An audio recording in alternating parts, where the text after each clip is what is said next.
За владата на премиерот Груевски вчера беше моментот на вистината.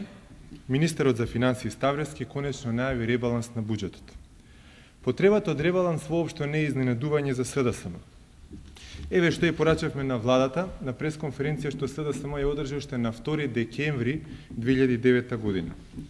Владата знае дека буџетските приходи нема да се остварат ниту за 2009, ниту за 2010 година.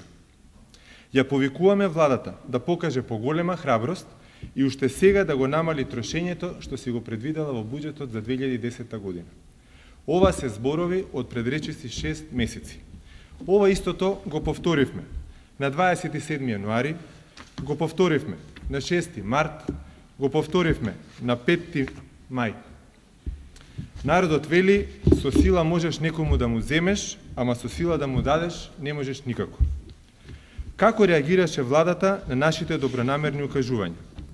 Во март, министерот Ставровски рече дека, еве таа негова изјава, дека било несериозно да се предлага ребаланс на буџетот толку рано.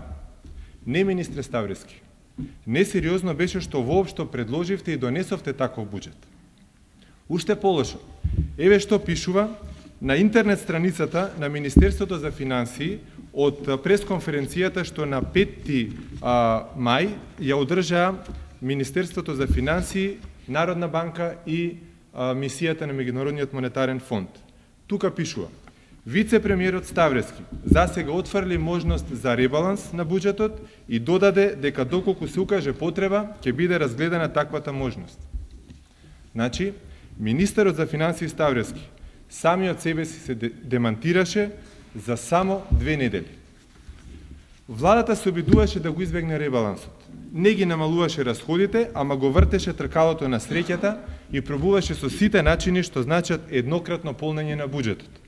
Како што беа огромните казни за граѓаните и за фирмите, давањето можност за пререгистрација на автомобилите со бугарски регистарски таблички, давањето можност за откуп на земјиште по цена од 1 евро за метар квадратен и така натаму.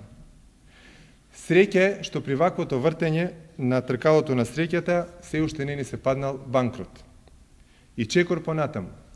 Без да се грижи кој сака да биде милионер, владата се обиде таа да биде милионер и да не заложи сите во странство со евроврзница од 200 милиони евра. Тоа за владата требаше да биде како седумка на лото. Како што често се случува, домашниот есап на пазар не поминува.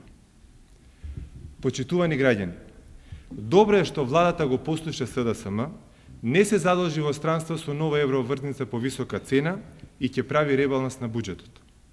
Тоа што долго време владата одбиваше да направи ребаланс на буџетот, а сега сепак ќе го прави, е капитулација на една ароганција, ирационалност и тврдоглавост.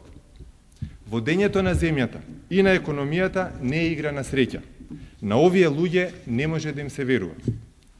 Дали министерот Ставровски е најслабата алка во владата, тоа си го знае премиерот Груевски. Она што граѓаните го знаат е дека повеќе никој не смее да се игра со иднината и со среќата на земјата. Оваа власт ќе си оди, тоа на сите им е јасно. Дотогаш, нека ги слуша и нека ги реализира укажувањата на СДСМ. Така ќе биде подобро и за сите, и за граѓаните, и за економијата. Примерот со ребалансот на буџетот тоа само го потврдува.